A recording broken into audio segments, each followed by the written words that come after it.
ಒಂದೊಂದ್ಸಲ ಅತಿಯಾದಾಗಲೂ ಕೂಡ ಅಮೃತ ವಿಷ ಆಗುತ್ತೆ ಅಂತಾರೆ. ಹಾಗೆ ಕಾಂಗ್ರೆಸ್ನಲ್ಲಿ ಆದಂಗೆ ಕಾಣಿಸ್ತಾ ಇದೆ.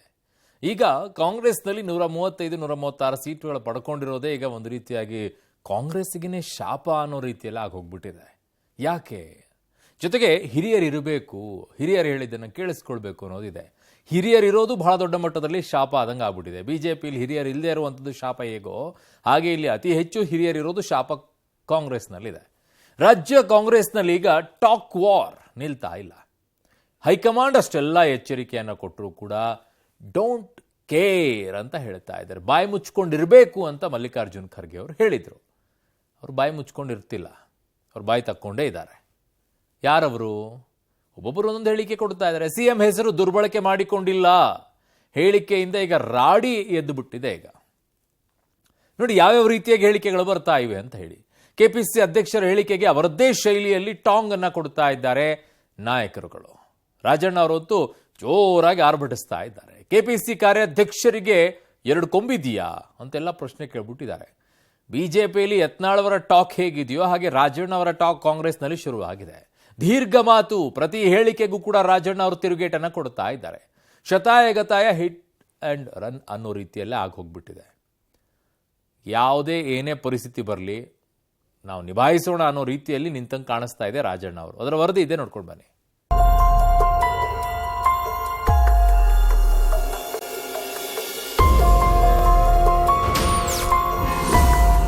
ಕಾಂಗ್ರೆಸ್ನಲ್ಲಿ ಜೋರಾಯಿತು ಟಾಕ್ ವಾರ್.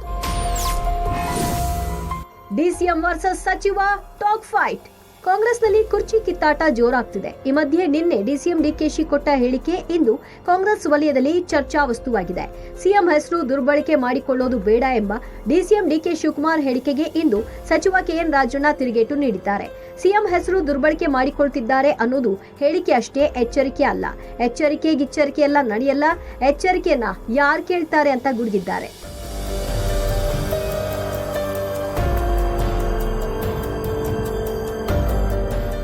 ಅಲ್ಲದೆ ನಾವು ಯಾರ ಹೆಸರನ್ನು ದುರ್ಬಳಕೆ ಮಾಡಿಕೊಂಡಿಲ್ಲ. ಡಿಕೆ ಶಿವಕುಮಾರ್ ಅವರು ಎಐಸಿಸಿ ಹೆಸರನ್ನ ದುರ್ಬಳಕೆ ಮಾಡಿಕೊಳ್ಳುವುದು ಬೇಡ ಅಂತ ಟಕ್ಕರ್ ಕೊಟ್ಟಿದ್ದಾರೆ. ಪ್ರತಿಯೊಂದು ವಿಚಾರಕ್ಕೂ ಎಐಸಿಸಿ ಹೇಳಿದೆ ಅಂತ ಹೈಕಮಾಂಡ್ ಹೆಸರನ್ನ ಶಿವಕುಮಾರ್ ದುರ್ಬಳಕೆ ಮಾಡಿಕೊಳ್ಬಾರ್ದು. ನಾನು ಯಾರಿಂದಲೂ ಶಿಸ್ತಿನ ಪಾಠ ಮಾಡಿಸ್ಕೊಳ್ಬೇಕಿಲ್ಲ. ನಾನು ಮಾತನಾಡಿದ್ರೆ ಸತ್ಪರಿಣಾಮ ಬೀರುತ್ತೆ ಹೊರತು ದುಷ್ಪರಿಣಾಮ ಬೀರುವ ಹೇಳಿಕೆ ಕೊಡಲ್ಲ ಅಂತ ರಾಜಣ್ಣ ಹೇಳಿದ್ದಾರೆ. ಸಿದ್ದರಾಮಯ್ಯನವರು ನಮ್ಮ ಮುಖ್ಯಮಂತ್ರಿಗಳು, ಈಸ್ ಅವರ್ ಲೀಡರ್. ಎಲ್ಲ ಚುನಾವಣೆಗೂ ಬೇಕು. ಜಿಲ್ಲಾ ಪಂಚಾಯತಿಗೆ ಬೇಕು, ತಾಲೂಕ್ ಪಂಚಾಯತಿ ಬೇಕು, ಅಸೆಂಬ್ಲಿ ಬೇಕು, ಪಾರ್ಲಿಮೆಂಟ್ಗೆ ಬೇಕು. Is our leader. Congress party ಅವ್ರಿಗೆ 2 ಬಾರಿ ಮುಖ್ಯಮಂತ್ರಿ ಕೊಟ್ಟಿದೆ. ಅವ್ರಿಗೇನು ದಿನ ಬೆಳಗ್ಗೆ ಸಾಯಂಕಾಲ ಅವ್ರ ಸುದ್ದಿ ಎತ್ಕೊಂಡು ಅವ್ರ ಹೆಸರನ್ನ ದುರ್ಬಳಕೆ ಮಾಡ್ಕೊಳ್ಳೋದು ಯಾರು ಅವಶ್ಯಕತೆನೂ ಇಲ್ಲ. Is our leader, no doubt, unquestioned leader of the Congress party. ಇಡೀ ದೇಶಕ್ಕೆ ಸೆಕೆಂಡ್ ಟೈಮ್ ಒಬ್ಬ ಚೀಫ್ ಮಿನಿಸ್ಟರ್ ಕೆಲಸ ಮಾಡ್ತಾ ಇದ್ದಾರೆ, ಒಳ್ಳೆ ಕೆಲಸ ಮಾಡ್ತಾ ಇದ್ದಾರೆ.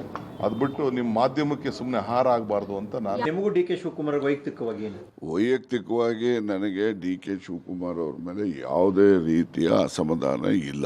ಯಾವುದು ವಿಚಾರಗಳು ಬರ್ತವೆ, ವಿಚಾರದಲ್ಲಿ ಭಿನ್ನಾಭಿಪ್ರಾಯ ಬರ್ಬೋದಷ್ಟೇ. ಪ್ರಭಾವ ಅಂದರೆ ನೋಡಿ, ದುಷ್ಪರಿಣಾಮ ಸತ್ಪರಿಣಾಮ ಬೀರುವಂಥ ಅಂಶಗಳನ್ನು ಹೇಳ್ತೀನಿ ನಾನು. ದುಷ್ಪರಿಣಾಮ ಬೀರುವಂಥ ಕೆಲಸ ಬೀರಿಸುವಂಥ ಅಂಶಗಳನ್ನು ಯಾವುದೂ ನಾನು ಪ್ರಸ್ತಾಪ ಮಾಡೋದಿಲ್ಲ. ನಾನು ಏನೇ ಅಭಿಪ್ರಾಯ ವ್ಯಕ್ತಪಡಿಸಿದ್ರು ಪಕ್ಷದ ಹಿತದೃಷ್ಟಿಯಿಂದ ಸರ್ಕಾರಕ್ಕಾಗಲಿ ಮತ್ತು ಸರ್ಕಾರನೂ ಸದೃಢ ಇರಬೇಕು, ಪಕ್ಷನೂ ಕೂಡ ಸದೃಢ ಆಗಬೇಕು ಅಂತಕ್ಕಂಥ ರೀತಿಯಲ್ಲಿ ಮಾತಾಡ್ತೀನಿ ಹೊರತು ಪಕ್ಷವನ್ನು ನಾವು ಶಕ್ತಿಹೀನ ಮಾಡಬೇಕು, ಸರ್ಕಾರ ಅಭದ್ರತೆ ಮಾಡಬೇಕು ಅಂತಕ್ಕಂಥ ದೃಷ್ಟಿನಲ್ಲಿ ನಾನು ಅಭಿಪ್ರಾಯ ವ್ಯಕ್ತಪಡಿಸೋದಿಲ್ಲ. ಈ ಮಧ್ಯೆ ರಾಜಣ್ಣ ಅವರ ಎಐಸಿಸಿ ಹೆಸರು ದುರ್ಬಳಕೆ ಬೇಡ ಎಂಬ ಹೇಳಿಕೆಗೆ ಡಿಕೆ ಶಿವಕುಮಾರ್ ಪ್ರತಿಕ್ರಿಯಿಸಲು ನಿರಾಕರಿಸಿದ್ದಾರೆ. ಅದೆಲ್ಲ ಚರ್ಚೆ ಬೇಡ ಅಂತ ಕೇಳಕ್ಕೆ ಹೊರಟಿದ್ದಾರೆ. ರಾಜಣ್ಣ ಎಐಸಿಸಿ ನಾಯಕರ ಹೆಸರನ್ನ ನೀವು ದುರುಪಯೋಗ ಮಾಡ್ಕೋಬೇಡಿ ಅಂತ ಹೇಳಿದ್ದಾರೆ ಸರ್. ರಾಜಣ್ಣ ಅವರು ಹೇಳಿದ್ದಾರೆ ಸರ್, ಎಚ್ಚರಿಕೆಗೆಲ್ಲ ಬಗ್ಗಲ್ಲ, ನಾನು ಎಚ್ಚರಿಕೆ ನಡೆಯಲ್ಲ, ನಾನು ಎಐಸಿಸಿ ಹೆಸರು ಅವ್ರು ದುರ್ಬಳಕೆ ಮಾಡ್ಕೊಳ್ಳೋದು ಬೇಡ. ಚರ್ಚೆ ಬೇಡ. ಈಗ ನಾನು ಕೇರಳಕ್ಕೆ ಹೋಗ್ತಾ ಇದ್ದೀನಿ. ಕೇರಳದ ನಮ್ಮ ಪಾರ್ಟಿ ಪ್ರೋಗ್ರಾಮ್ ಇದೆ. ನಾಳೆ ಆಲ್ ಇಂಡಿಯಾ ಮಿನಿಸ್ಟರ್ಸ್ ಕಾನ್ಫರೆನ್ಸು ರಾಜಸ್ಥಾನದಲ್ಲಿದೆ. ಸೊ ಅದಕ್ಕೆ ನಾನು ಹೋಗ್ತಾ ಇದ್ದೀನಿ. ನಾನು ನಮ್ಮೆಲ್ಲ ಆಫೀಸರ್ಸ್ ಎಲ್ಲ ಹೋಗ್ತಾ ಇದ್ದೀವಿ 2 ಡೇಸು. ಅಲ್ಲೆಲ್ಲ ಭಾಷಣ ಮಾಡಿ ಬಂದು ಮಾತಾಡ್ತೀವಿ. ಕಾಂಗ್ರೆಸ್ನಲ್ಲಿ ಶಿಶುಪಾಲ ಫೈಟ್. ಕೆಪಿಸಿಸಿ ಕಾರ್ಯಾಧ್ಯಕ್ಷರಾದ್ರೇನು ಕೊಂಬಿದ್ಯಾ?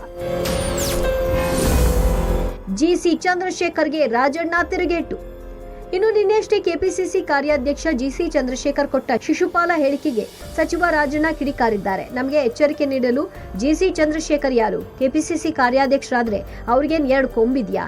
ಶಿಶುಪಾಲ, ಕೃಷ್ಣ ಪುರಾಣ ಇದೆಲ್ಲ ನಾನ್ ನಂಬಲ್ಲ. ಪುರಾಣ ಎಲ್ಲ ಕಟ್ಟು ಕಥೆ, ಅವರೇ ಶಿಶುಪಾಲ. ಇಂಥವರು ಪಕ್ಷಕ್ಕೆ ಹೊರೆ, ಅವರ ಹಿನ್ನೆಲೆ ಏನು ಅಂತ ಪ್ರಶ್ನಿಸಿದ್ದಾರೆ. ಅಲ್ಲ, ಅವರು ಪಾಪ ಭಾಳ ದಿವಸದಿಂದ ಹೇಳ್ತಾನೆ ಇದ್ದಾರೆ ಅವರು 1 ವರ್ಷದಿಂದ. ಆದರೆ ಏನೂ ಬದಲಾವಣೆಗಳು ಆಗಿಲ್ಲ. ಸೊ ಆ ಥರ ಬದಲಾವಣೆಗಳು ಮಾಡಬೇಕು ಅಂತ ಅಂದರೆ ಮಂತ್ರಿಗಳಾಗಲಿ ಅಥವಾ ಬೇರೆ ಯಾರೇ ಲೀಡರ್ಗಳಾಗಲಿ ಕಾಂಗ್ರೆಸ್ ಪಕ್ಷದಲ್ಲಿ ಇಲ್ಲಿ ಲೋಕಲ್ಲಿ ಅವರು ಡಿಸಿಷನ್ ಮೇಲೆ ಏನೂ ಅಂಥದ್ದು ನಡೆಯಲ್ಲ. ನಮ್ಮ ಹೈಕಮಾಂಡಲ್ಲಿ ನಮ್ಮ ಹೈಕಮಾಂಡು ಭಾಳ ಸ್ಟ್ರಾಂಗ್ ಇದೆ. ನೀವು ಕತೆ ಕೇಳಿರ್ಬೋದು, ಶಿಶುಪಾಲ ಮತ್ತು ಶ್ರೀಕೃಷ್ಣ ಅಂತೂ ಕತೆ ಕೇಳಿರ್ಬೋದು. ಸೊ ಶ್ರೀಕೃಷ್ಣ ಇದ್ದಂಗೆ ನಮ್ಮ ಹೈಕಮಾಂಡ್. ಇನ್ನು ಶಿಶುಪಾಲ ಯಾರು ಅಂತ ನೀವೇ ಯೋಚನೆ ಮಾಡಬೇಕು. ಅವರು ನೋಡಿ, ಅವರೆಲ್ಲ they are all liability to the party. I tell you, ಹಿಂದೆ ಕಾರ್ಪೊರೇಷನ್ ಸೀಟ್ ತಗೊಂಡು ಎಷ್ಟು ಓಟ್ ತಗೊಂಡಿದ್ರಿ? ಅವ್ರ ಶಕ್ತಿ ಏನಿದೆ ರೀ? ಅವ್ರ ಶಕ್ತಿ ಮೀರಿ ಕಾಂಗ್ರೆಸ್ ಪಕ್ಷದಲ್ಲಿ ಅಧಿಕಾರ ಅನುಭವಿಸ್ತಾ ಇರೋರು ಅವ್ರು ನನ್ನ ಬಗ್ಗೆ ಮಾತಾಡೋದಕ್ಕೆ ಏನಿಲ್ಲ. ರಾಜ್ಯಸಭಾ ಮೆಂಬರ್ ಅಲ್ಲಿ ವಿಧಾನ ಪರಿಷತ್ಗಾಗ್ಲಿ ಯಾರನ್ನಾರು ಆಯ್ಕೆ ಮಾಡಿದ್ರೆ ಅವರಿಂದ ಕಾಂಗ್ರೆಸ್ ಪಕ್ಷಕ್ಕೆ ಶಕ್ತಿ ಬರೋ ರೀತಿ ಇರಬೇಕೆ ಹೊರತು ಲಯಬಿಲಿಟಿ ಆಗ್ಬಾರ್ದು. ಎಲ್ಲ ಹೊರೆ, ಇವೆಲ್ಲ ಆತ್ಮವಿಮರ್ಶೆ ಮಾಡ್ಕೊಂಡು ಮಾತಾಡ್ಬೇಕು. ನಾನು ಮಹಾಭಾರತ, ರಾಮಾಯಣ ಅವೆಲ್ಲ ಓದೋನು ಅಲ್ಲ, ಕೇಳೋನು ಅಲ್ಲ. ಯಾವ ಶಿಶುಪಾಲನೋ ಯಾವ ಕೃಷ್ಣನೋ ಅವ್ರಿಗೆ ಗೊತ್ತಿದ್ರೆ ಹೇಳಿ ಉಪನ್ಯಾಸ ಮಾಡೋದಕ್ಕೆ ಕೇಳ್ಕೊತೀನಿ ನಾನು. ಪೂರ್ಣಾವಧಿ ಸಿಎಂ ವಿಚಾರದಲ್ಲಿ ಹಠಕ್ಕೆ ಬಿದ್ದಿಲ್ಲ. ಹೈಕಮಾಂಡ್ ನಿರ್ಧಾರಕ್ಕೆ ಬದ್ಧ. ಇನ್ನು ಪೂರ್ಣಾವಧಿ ಸಿಎಂ ವಿಚಾರದಲ್ಲಿ ನಾನೇನು ಹಠಕ್ಕೆ ಬಿದ್ದಿಲ್ಲ ಎಂದಿರುವ ಸಚಿವ ರಾಜಣ್ಣ, ಈ ಬಗ್ಗೆ ಹೈಕಮಾಂಡ್ ನಿರ್ಧಾರ ಮಾಡುತ್ತೆ. ಲೋಕಸಭಾ ಚುನಾವಣೆಯವರೆಗೂ ಮಾತ್ರ ಡಿಕೆಶಿ ಕೆಪಿಸಿಸಿ ಅಧ್ಯಕ್ಷರಾಗಿರ್ತಾರೆ ಅಂತ ಹೈಕಮಾಂಡ್ ಹೇಳಿತ್ತು. ಅದರಂತೆ ಅಧ್ಯಕ್ಷ ಬದಲಾವಣೆ ಬಗ್ಗೆ ಚರ್ಚೆ ನಡೀತಾ ಇದೆ ಎಂದಿದ್ದಾರೆ. ಅಲ್ಲದೆ ನನಗೂ ಡಿಕೆ ಶಿವಕುಮಾರ್ ಅವರಿಗೂ ವೈಯಕ್ತಿಕವಾಗಿ ಏನೂ ಇಲ್ಲ, ವಿಚಾರ ಭಿನ್ನ ಇರಬಹುದು ಅಷ್ಟೇ.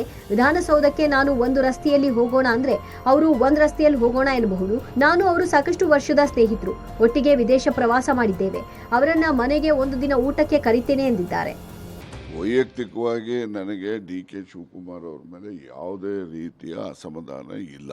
ಯಾವುದು ವಿಚಾರಗಳು ಬರ್ತವೆ, ವಿಚಾರದಲ್ಲಿ ಭಿನ್ನಾಭಿಪ್ರಾಯ ಬರ್ಬೋದಷ್ಟೇ. ಕೆಲವು ಅಂಶಗಳನ್ನು, ಈಗ ಪಕ್ಷ ಸಂಘಟನೆ ವಿಚಾರ ಬಂದರೆ ಈಸ್ ಎ ಗುಡ್ ಆರ್ಗನೈಸರ್, ಅದನ್ನು ನಾನು ಅಪ್ರಿಷಿಯೇಟ್ ಮಾಡ್ತೀನಿ. ನಾನೇನು ಅವ್ರ ಮೇಲೆ ಅಸೂಯೆ ಏನಿಲ್ಲ. ನಾನೇನು ಅಸೂಯೆ ಪಟ್ಟು ನಾನೇನು ಮುಖ್ಯಮಂತ್ರಿ ಆಗಬೇಕು ಅಂತಿದ್ದೀನ? ಏನೇನೂ ಇಲ್ಲ. ಆದರೆ ಅವರು ಕೆಲವೊಮ್ಮೆ ವಿಷಯಗಳ ಬಗ್ಗೆ ಭಿನ್ನಾಭಿಪ್ರಾಯ ಬರ್ತವೆ. ಆ ವಿಷಯಗಳ ಬಗ್ಗೆ ಭಿನ್ನಾಭಿಪ್ರಾಯ ಬಂದಾಗ ನನ್ನ ಸ್ವಂತ ಅಭಿಪ್ರಾಯ ಏನಿದೆ ಹೇಳ್ತೀನಿ ಹೊರತು ಸರ್ಕಾರದ ಅಭಿಪ್ರಾಯನೂ ಅಲ್ಲ ಅದು, ಮತ್ತು ಯಾವುದೇ ಅಭಿಪ್ರಾಯ ಇಲ್ಲ. ಅದು ನನ್ನ ವೈಯಕ್ತಿಕ ಅಭಿಪ್ರಾಯ. ಮುಂದಿನ ಅವಧಿಗೆ ಸಿಎಂ ಮುಂದುವರಿಕೆ ಮತ್ತು ಕೆಪಿಸಿಸಿ ಅಧ್ಯಕ್ಷರ ಬದಲಾವಣೆ ವಿಚಾರಕ್ಕೆ ಸಚಿವರು ಸಹ ಪ್ರತಿಕ್ರಿಯಿಸಿದ್ದಾರೆ. ನೋಡಿ, ಸಾರ್ವಜನಿಕವಾಗಿ ಇವೆಲ್ಲ ಅನಾವಶ್ಯಕ ಚರ್ಚೆಗಳಾಗ್ತಾ ಇರೋದು ಸರಿಯಲ್ಲ. ಈ ಥರ ಹೇಳಿಕೆಗಳು ಕೊಟ್ಟು ಏನು ಪ್ರಯೋಜನವೂ ಕೂಡ ಇಲ್ಲ. ಏನೇ ಇದ್ರೂ ಕೂಡ ಅದು ಹೈಕಮಾಂಡ್ ಮಟ್ಟದಲ್ಲಿ ಅಲ್ಲಿ ಮಾತಾಡ್ಕೋಬೇಕು, ಅಲ್ಲಿ ತೀರ್ಮಾನ ಆಗಬೇಕು. ಯಾರಿಗೆ ಏನೇ ಅವರಲ್ಲಿ ಏನೇ ವಿಷಯಗಳಿದ್ರೂ ಕೂಡ ಅಲ್ಲಿ ಹೇಳ್ಕೊಂಡು ಅದನ್ನು ತೀರ್ಮಾನ ಮಾಡ್ಕೊಳ್ತಕ್ಕಂಥದ್ದು ಒಳ್ಳೆಯದು.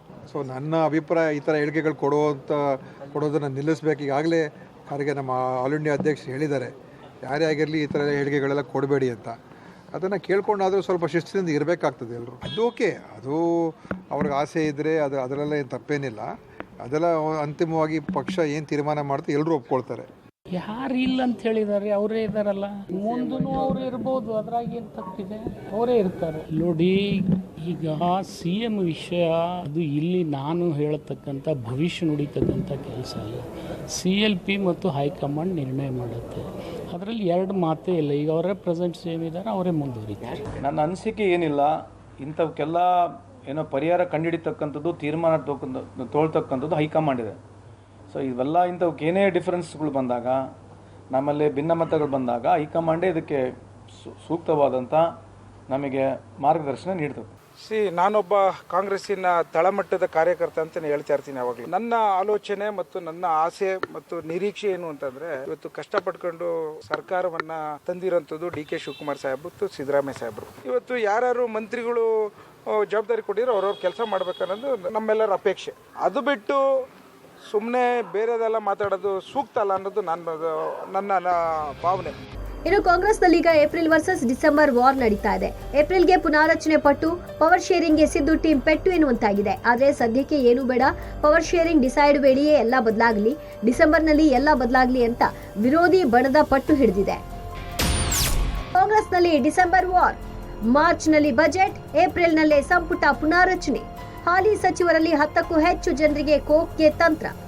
ಏಪ್ರಿಲ್ನಲ್ಲಿ ಸಂಪುಟ ಪುನಾರಚನೆ, ಆದರೆ 2026ರ ಮೇ ತನಕ ನೋ ಪವರ್ ಶೇರ್. ಸದ್ಯಕ್ಕೆ ಸಂಪುಟ ಸರ್ಜರಿ ಬೇಡ ಎಂದು ಡಿಕೆಶಿ ಬಣದ ವಾದ. ಕೆಪಿಸಿಸಿ ಅಧ್ಯಕ್ಷ ಸ್ಥಾನ ಬದಲಾವಣೆಯೂ ಬೇಡ, ಸಂಪುಟ ಪುನಾರಚನೆಯೂ ಬೇಡ. ಪವರ್ ಶೇರಿಂಗ್ ವಿಚಾರ ಕ್ಲಿಯರ್ ಆಗುವುದಾದ್ರೆ ಡಿಸೆಂಬರ್ನಲ್ಲೇ ಎಲ್ಲ ಚೇಂಜ್ ಆಗಲಿ ಅಂತ ಎರಡೂ ಬಣಗಳು ಪಟ್ಟಾಗಿದ್ದು, ಹೈಕಮಾಂಡ್ ಏನ್ ನಿರ್ಧಾರ ಕೈಗೊಳ್ಳಲಿದೆ ಅಂತ ಕಾದು ನೋಡಬೇಕಿದೆ. ಈ ಮಧ್ಯೆ ಮಾರ್ಚ್ 7ರಂದು 2025-26ನೇ ಸಾಲಿನ ಬಜೆಟ್ ಮಂಡಿಸುವುದಾಗಿ ಸಿಎಂ ಘೋಷಣೆ ಮಾಡಿದ್ದಾರೆ.